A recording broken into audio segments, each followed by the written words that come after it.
Everybody, hey, this is Drew. Hope you guys are having a great day. Hey, we wanted to spend a few minutes here talking about real estate halftime. So we're just going to do a slight deep dive into ultimately what's going on halfway through the year in 2021. So yeah, we're still a few weeks away from hitting that halfway mark for 2021, but what a difference it has been since 2020. Obviously, we're coming out of COVID as far as lockdown, and vaccinations are steadily having an impact on restaurants and things opening up, especially the real estate market. Never slowed down in 2020, but we're seeing obviously a high demand market. So if you can see the screen here, we're going to just talk about four things. We're talking about trends, about you, things to be aware of, kind of looking forward if we had a crystal ball, and then your goals, kind of what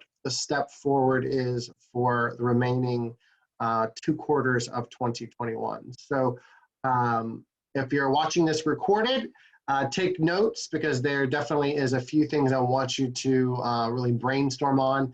And those of you participating right now, grab a piece of paper, pen and paper, because a little bit halfway through I'll have you doing some just some thinking, some masterminding, some observations that I want you to participate on. So grab that piece of paper and a pen.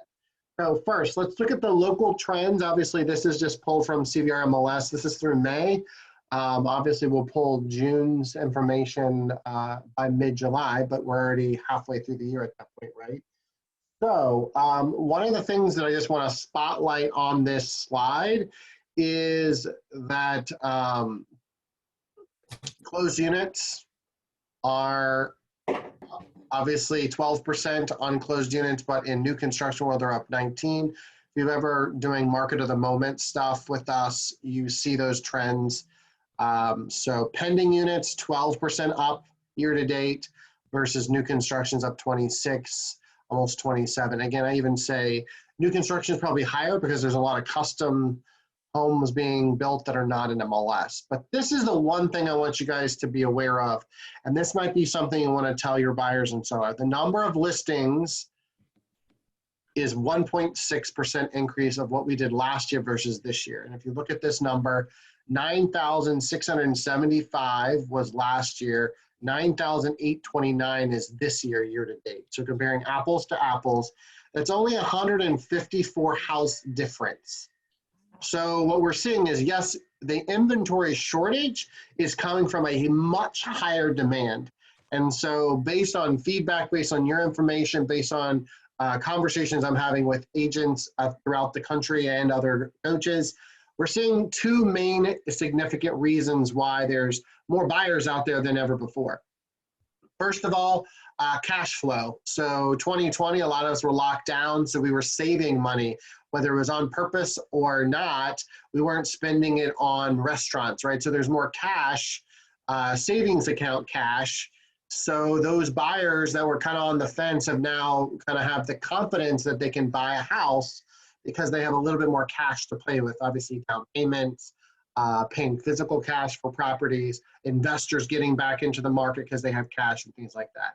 The second reason why we're seeing a lot of influx of buyer demand is the millennials. We've talked about those for years, but now we're coming up to this peak where millennials have lived in, quote, their parents' house, or they've rented for a few years, and now they've kind of got the itch to own their first home, right? Well, they're buying a home, but they're not putting their house on the market. So in contrast to, say, like move up or move down market, they usually give a house into the market, they list it, right? And then they buy, so it's kind of an even swap.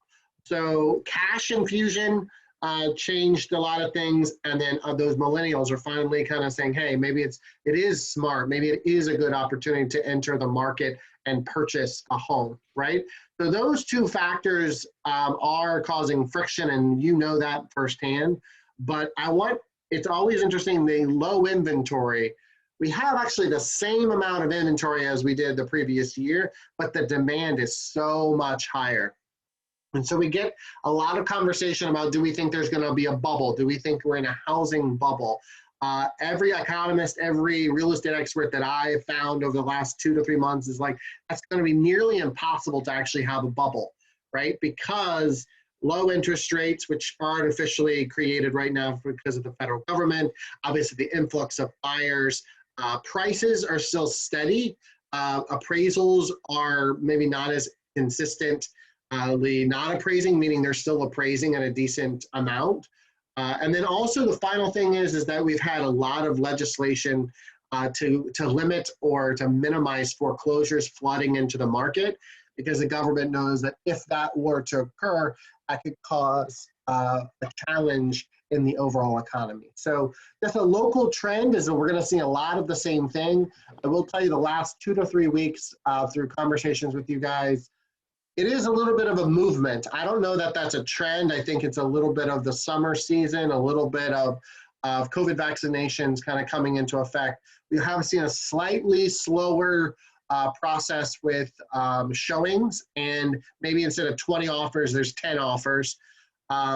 So my advice, my coaching advice would be just really be careful as a listing agent that you are pricing them accurately. We're starting to see a lot more price reductions than we did even 2-3 weeks ago. So make sure if you're going into list a property, CMAs, honestly, it's been hard to price properties in the last 6 months, but be really conscious of pricing right now. It's still going to be based on condition, location, and of course price, but we're seeing a slight little dip in the last 2 to 3 weeks, and we'll watch that and we'll discuss that more of the market at the moment. So halfway trends, I want you to be aware of this. I want you to be able to articulate this to your buyers and sellers.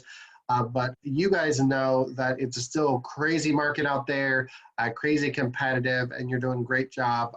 If you saw our posts, as a group, we have more listings pending than we do buyers right now, which is the first time in the history of me being a coach going into the 7th year here. So I'm super proud of you guys. All right, well, let's keep with some trends. The other trend I wanted you to just be aware of is, where is our business coming from? So we track your business through your pipelines. We also just look at different data points. And if you're like, hey, where am I going to pick up maybe some additional leads? These are the top 5 lead sources that we're seeing. And we always coach you to say, hey, you need at least 3 lead sources, 3, like revenue streams coming into your business to maintain healthy, profitability. So database contacts, no surprise, that's number 1, sphere of influence. Social media videos, specifically on the videos, we'll talk about that. Agent to agent referrals, obviously, yeah, I literally got a text earlier today from someone in Denver, Colorado, asking for an agent. Unfortunately, it's not servicing our area, but there's a lot of agent to agent referrals. So people moving in and out of different states. We're seeing that as an influx because a lot of the people are still telecommuting. They're not going back to, quote, the office. And so they're really thinking about moving to different states and different cities because it has some flexibility to it. So that could be an opportunity to build that system. Direct mail to your database. We're seeing that your database is reading the mail, responding to that. We'll talk about that a little bit more in a second. And then connections to your farm. And remember, it doesn't have to be a neighborhood or a geo farm. It could be social or financial. What I mean by social is maybe you're great at tennis, so that's a social club, maybe a country club, maybe a swimming or a soccer league, right? Those are social events. And then financial would be more of the luxury market, the senior market, things like that that financially impact people in certain demographics, right? So those are the key trends that we're seeing. I want to break those down just a little bit more specifically, giving you guys some strategies coming into the second half of the year. So social media, what we're seeing as far as trends of what's working is that we're seeing more videos pop up. And we've been saying this for years, but it is apparent coming off of COVID with all of the Zoom that we've been doing. If you're posting data just statically using Canva versus you're actually going on Facebook Live and doing a 1, 2, 3 tips, the video has much more traction.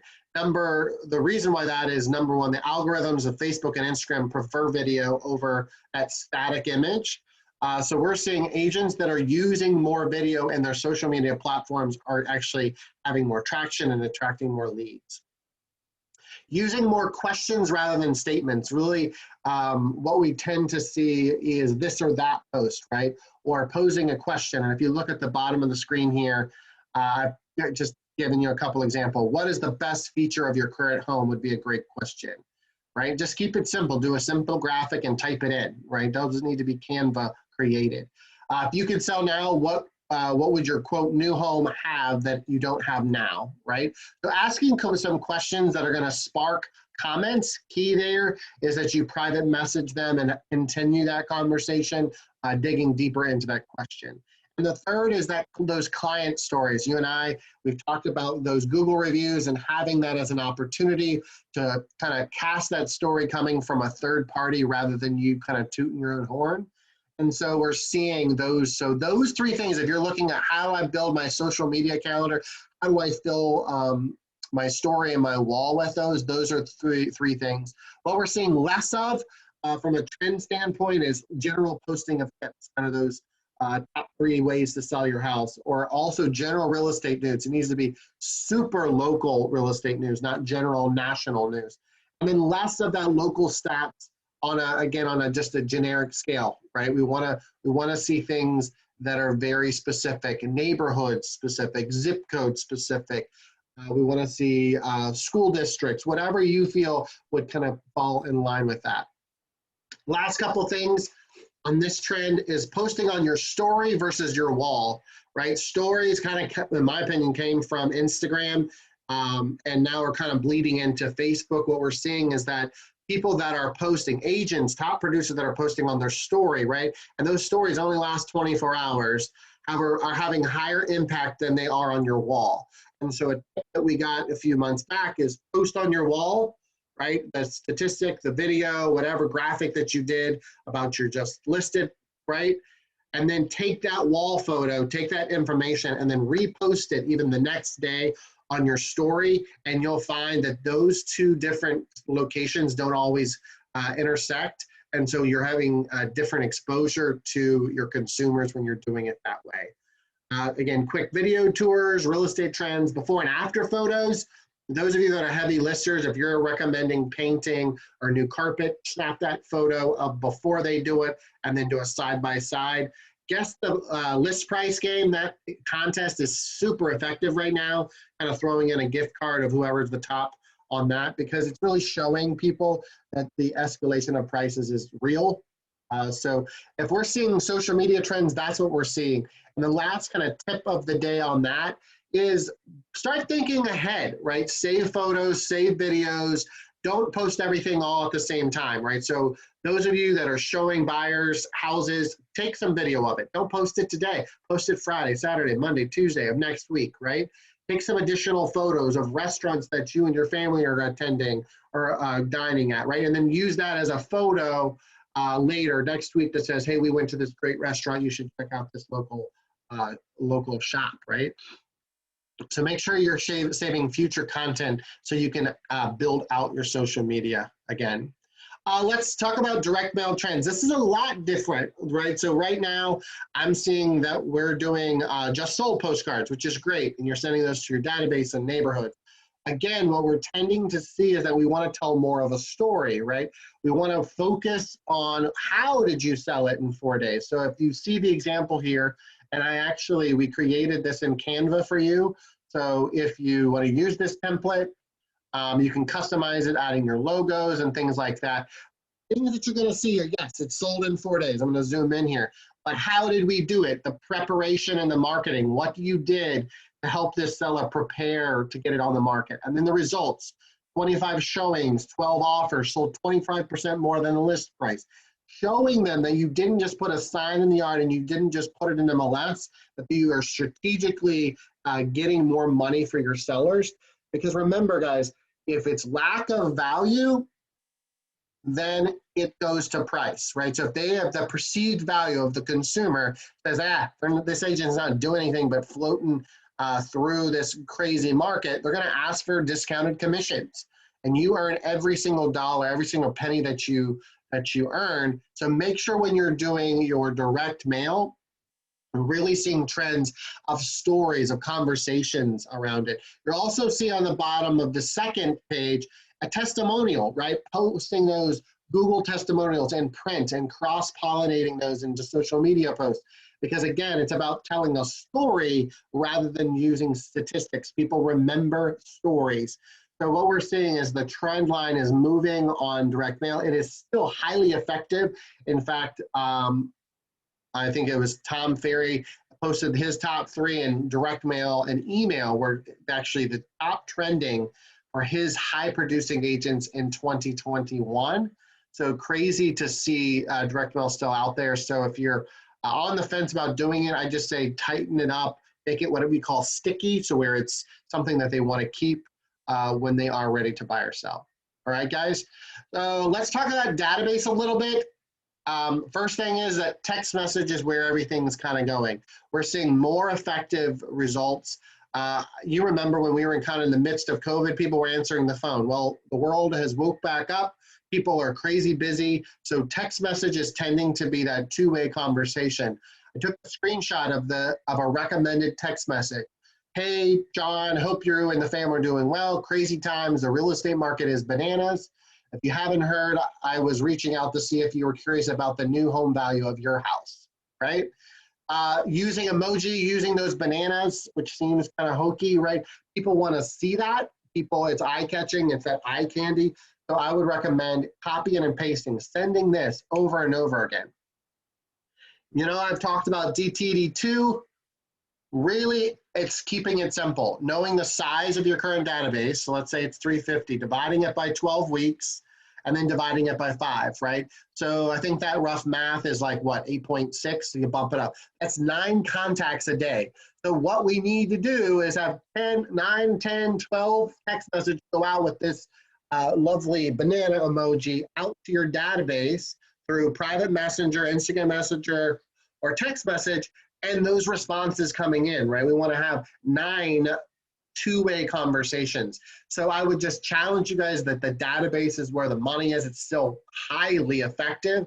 And I think because we've been so crazy in our market the last 6 months, it's time to get down to what we call those basics, but those brilliant basics, those basics that really allow us to build some more momentum into the last part of 2021, okay? So those are some trends that I want you to be aware of. Now let's talk about you a little bit, right? So interestingly enough, as the Freedom members, we have a good blend of teams and solo agents, all of you in production, which is huge. Just a simple snapshot, not with people's names on here, but you see red and green here. What we basically see is the red is saying we're off target from what we did last year. On the green is we're ahead of target, we're ahead of goal from last year, right? So you're gonna see about that 50-50. So you know your numbers, we talk about your numbers in our one-on-ones, so you know where you're at, right? So if you're in the red, we got time to make up. The beauty of it being at halftime is you know where the gap is and we can insulate those activities to push you forward. If you're in the green, I would say don't get comfortable, right? We don't know what the trend line is, but I'm super proud. If you look at these greens, we're seeing like double, triple digits of increases, right? So the key is, are you tracking against your last year number? And is your pipeline accurate so we can predict what the second half looks like? So what you're gonna see from me in our one-on-ones is I'm gonna look at, when it says the expected under contract date or the expected list date, I'm gonna interrogate those dates, those months, those quarters, because I wanna see if we're insulating the pipeline enough so we're not having to throw a Hail Mary at the end of the year. We're sliding into home base in December at a competitive pace. So obviously the first strategy is about you, is know where you're at halfway. We'll have conversations as we continue on if there's a gap or if there's momentum there. But the other thing is that we need to start really kind of understanding that our money is important to track. You see this slide, 10% of your gross income should go towards your lead generation business. And I'll tell you, lead generation business is it's pretty much all you do, right? You buy business cards. Well, those are handing them out to lead generate. You're going to lunch with a past client. That's lead generation because you're asking for more referrals. You're doing a client party, right? You're building more referrals. You're doing gratitude or pop by gifts. That's lead generation business, right? So make sure you're tracking that. I'm seeing two things. I'm seeing some of you are overspending, right? Some of you are way overspending, and we need to be careful about that because we want to maintain a good, healthy profit. But some of you are starving your business. You are not spending lead generation money. You are not doing pop buys. You are not buying things and taking people out to lunch and doing those client events. I know why. I know it's because of COVID. I know it's because we kind of locked down, but it might be now the opportunity for you to take a few dollars of each one of your commission checks and put it towards that quote 10% fund, right? That money that you're set aside to gain more leads. Because we know if we don't invest in yourself, you don't invest in your business, it's not going to grow, right? And so if you're struggling with quality referrals, if you're struggling with even receiving referrals from your database, it may be because you're not investing money. And I get it. If you're at a point where you feel like you're tapped out, you need to be creative and think through that. But one of the things is about you is thinking about how are you spending your money. And right now is a perfect time. You know, you're only, if you haven't started, you got 5 months of bank statements to go through to get back to where you know where you spent. So worst case, you don't have a profit and loss statement. You don't use QuickBooks. Print off your bank statement January from June, really May, right? And print them off and highlight your lead generation activities. You grab a pink marker and highlight all of those lead generation business expenses and then add them all up, right? And what we want to know is your monthly budget. So if I'm going to spend, you know, if I'm going to make $300,000, it's $30,000 for the total year, right? That's what that 10%, right? So I'm going to take that 30,000. If I'm going to make 300 and then divide that by 12, you should be spending about $2,500 a month, average, right? So some months you may spend 3,000. Some months you may spend 2,000. We're averaging those. So know what that money is. I've been working with some of you doing that. I'll be digging deeper into your 101s, but this is the perfect time. You're not too far behind if you haven't started to track money properly. All right, well, we'll cover the last couple of things and we'll be open if you guys have questions and comments. This is something I want you to write down. This is called SWOT, S-W-O-T. Every business does this. CEOs, Capital One, Disney, they all do this, right? They own a business. You own a business, whether you're an individual agent or a team. And so what I want you to do is I want you to, just for a few minutes internally, you don't have to say it out loud, I want you to think about what your SWOT is. So I'm going to walk you through it. So if you literally draw a T on your piece of paper there, S-W-O-T, right? So the first, the S and the W is internal, right? This is internal attributes of your organization, right? You're the business owner. What do you think your internal strengths are? Kind of write those down and jot them down. Then I want you to think about what are your internal weaknesses. Internal. So the whole world doesn't know about them, just you and the fence post, or if you're a team, maybe you and your buyer's agents or your admin, right? Operations manager. So what are your internal strengths and your internal weaknesses, right? No harm, no foul, but the good thing is that the answers to this brainstorming activity, the words that you're putting down is going to help guide us, you, me, as we coach together on what your next 12-week plan is going to be. And I'll get into that in a second. External, right? The consumer, what other agents think of you, what the perception versus reality is, right? So opportunities external. What opportunities have you not tapped into so far in 2021, right? What opportunities or ideas did you have maybe January of this year and you just haven't executed?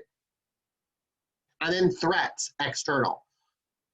Perception. What do you think the perception of your competition is? What do you think the perception or the threat of your competition agents, what are they doing in the marketplace that's affecting you getting, obtaining, and securing listings, right? What are they doing differently that's threatening that opportunity, right? What threats do you have in writing offers, right?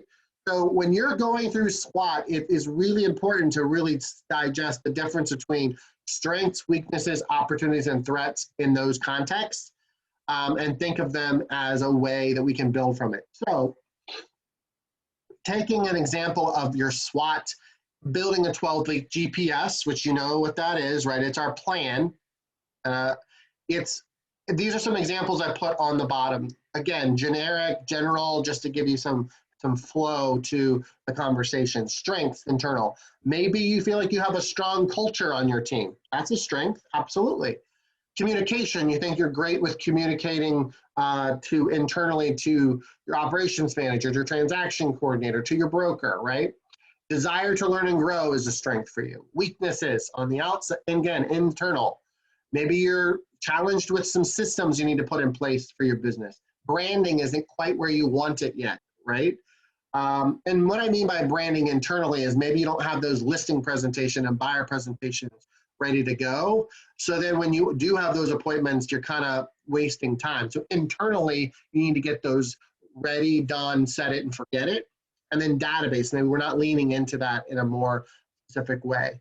Opportunities external, attracting more sellers, increase social media presence, consistent marketing, right? Getting those direct mail out every single month, not skipping a month, right? And then some threat external. Maybe we're seeing some commission discounting in certain markets, right? Maybe you have less experience than some of these agents. Maybe their teams are larger than you, right? Or maybe it's new construction sales that have creeped in and taken away some clients that could have been your clients if you were to give a different value proposition to new construction. So I would like for you to take time, or we'll end this on time or even slightly early, is take time and think about what the SWOT is. I would challenge you to text me that photo. I'm going to save them, and we're going to have just a 10-minute conversation about the reason why you chose the words that you did in each category, and then I will help guide and help coach and mentor you to building a plan so we can eliminate those threats and eliminate those weaknesses, and even just elevate your strengths and opportunities. Shine a light on those to where you can actually get some more business out of it going in. So do that SWOT exercise. I would look forward to seeing them by text message. I'll save them and we'll chat with them. But it's a huge opportunity to kind of open your eyes and to see some potential. No judgment. Be honest with yourself of what you think that is. All right, well, let's go into the kind of final leg of this is what are your goals, right? So many of you said it at the beginning of the year. Some of you said it 12 weeks ago because we're kind of working on a 12-week plan, which is just one quarter behind, right? So what is your year-to-date actual versus your annual, right? I would just be careful, don't get hung up on that, because even though you may be down slightly or even increased in your year-to-date goal, that can fluctuate dramatically in just one quarter. So I want you to be aware of it. I just don't want you to dwell on it, especially from a mindset standpoint. GPS, that is that goal, priorities, and strategies. What's a 12-week plan, right? What are we doing after we take that SWOT analysis, and what are these action plans going to be? And make sure we put numbers to them, right? And I'll help you with that. And then we'll talk about hallucinating versus actual, and then what's that commitment level. So let's just do a simple dive real quick on this. Visual tracker, do you have one? You have the houses. Do you color them in so you can see what your goal is, step by step, brick by brick, domino by domino, you're hitting that goal. Those of you who haven't done a visual goal, I think it makes a big impact on your awareness of you actually having a goal and you're intentionally working towards it. If you are behind, know what the gap is, right? So if you're behind by 6 units, that's pretty good, because you know what? You can just add 1 more unit per month and kind of keep rolling. So maybe your goal was 2 per month. Now you're bumping up to 3. Sounds easy, I get that, but it's not, right? So, but it's a lot of it's awareness. Track your volume and your units, but I will tell you, your units are what you control. The volume is market driven, right? A lot of times what we're seeing is that you're doing more volume this year than you did last year, which is awesome. Obviously, that's where you make your commission, but you're doing less units. What that tells me as a coach and what that should tell you as a business owner is that you're not controlling those units. And we know the market's tight. So I'm not, quote, blaming you, but are we going to choose to use excuses, or are we going to choose to use strategies to attract more units, right? More listings, more buyers to physically get under contract. So just kind of thinking strategic. And like I said, make sure you are aware of your year-to-date numbers, but think about it from a mindset is be careful about that. Because I was coaching someone the other day and they were only at 33% of their goal. Well, it didn't seem great, but when we broke it down, it was 5 units, right? It seemed much more dramatic than it really was. And yet that person, that individual can just add 1 more unit to their goal to get back to fill that gap. So know what it is, but I don't coach to beat me up on the annual goal. I really want you to focus on that quarterly and monthly goal, which is that 12-week plan, right? Make sure your GPS action plan is up to date. Again, I want you to remember what the heck that is. It's this, right? So let me see the little graphical pop up. But this is just like, again, we call it your GPS. These are always in your coaching prep form. And it talks about priority 1, priority 2, priority 3. That's the P of it. There's the G and the P, and then the strategies. And what you'll see is I've added week 1 through week 4, week 5 through week 8, week 8, 9 through 12. It's literally like a grocery list. And each week you have 1 goal, right? And when you hit that goal, you cross it off, right? I would recommend you printing this, having it, you aware of it. And I think it'll make an impact. So use the form that we have. I would recommend printing it off and mark it off like a grocery list. And just have 1 big goal each week. Don't get crazy because we know the market's so intense right now. We know you're tired. We know that you're showing a lot of houses. We know that you have written 17 offers and none got accepted, right? So focus on what you can control and the time in which you can control it, right? And then just realize winter is coming. We really only have 5 months left. Not trying to be Debbie Downer here, but we're in June. So July's here, August, September, October, November, and whatever you got kind of under contract by November, it's going to slide in and close in December. So we got a 5-month strategy. We got 5 months to keep our head down and our heart up, right? We're still doing good things, but keep your head down and your nose to the grindstone, right? So it's really important. I know you're coming off a 6 months of intense. I mean, so many of you, I think, need a recharge day. You guys are working your ass off, if I'm saying that in a positive way, right? But realize that our business is a 60 to 90-day cycle. And so if we truly have 5 months left, we got to lean in to July and August, right? Because July and August is going to set us up for September, October, November. So do a recharge, get yourself kind of back, your mojo back, and go into July with some momentum. Go into some July and August with some high intentionality lead generation, and that'll make you really set yourself up to finish September, October, November strong, right? Because again, 90-day cycles. Last thing, second piece of paper, flip the page. I want you to take a blank piece of paper out. I want you to draw 6 horizontal lines, just like I'm showing you on this screen, right? 6 horizontal lines. So we talked about a lot of things. We talked about what the trends are with the market. We talked about what trends are with lead generation. We talked about what you need to be focusing on, your money and your activities, right? We talked about what we can do to set you up so you can have momentum going into the second half of the year. But all of that is connected to 2 things, right? The what and the how. We know that you're top producer, so we know you know what to do, and we know you know how to do it. So what we're not telling you, though, is do you have the desire to do it? Do you have the commitment to dig in and to do the work that you know you need to do, right? It's that habit. It's that commitment to it.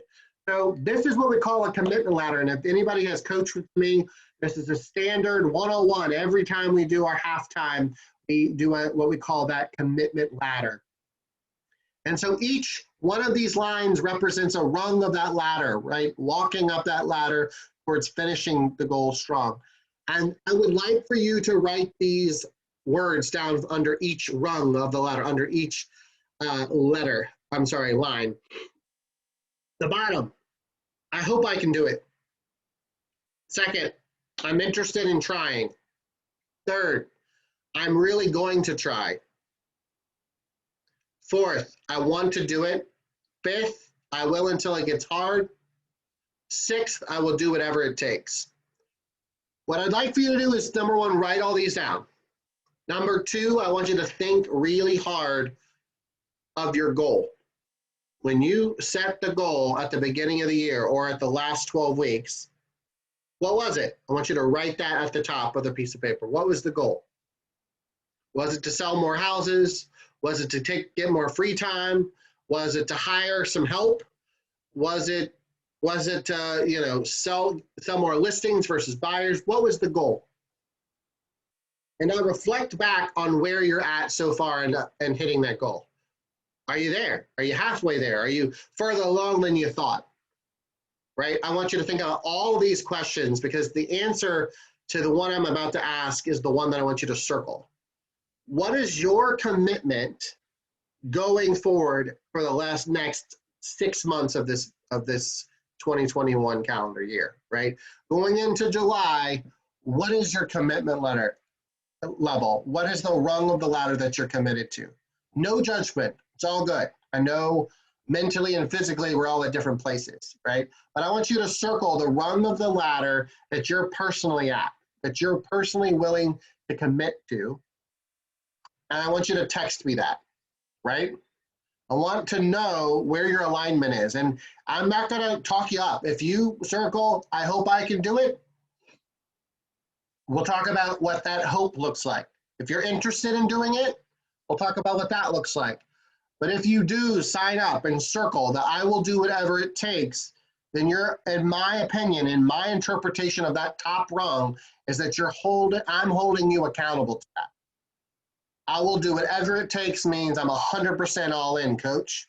And that's what you're hiring me to do. And that's what the level of commitment that you're expecting me to hold you accountable as well as yourself, right? So I love this exercise. I think it's powerful. I think it's important that you see this commitment. So I would recommend putting it in a visual space. But what is your true commitment to finishing the year strong, okay? I want you to kind of think through that. And the final thought before we kind of end, we're about 40 minutes in, is that I'm really proud of where your guys are at. I know that this year has got some insane curveballs. I know that this market is crazy, but you're doing it. You're outpacing, so many of you are outpacing the real estate market and your competitors, right? So we know the work that you're putting in is coming out the other side, is paying off. The key here is like, how do we keep that momentum? How do we take this halftime, this moment in 2021 and just build it for insulation for the winter? All right, so that's everything. Is there any questions you guys have, any comments? Unmute yourself and happy to chat about that. Otherwise, we'll hop off and we'll go sell some houses. But I'll shut up here for a second and pause if you guys have any questions or comments.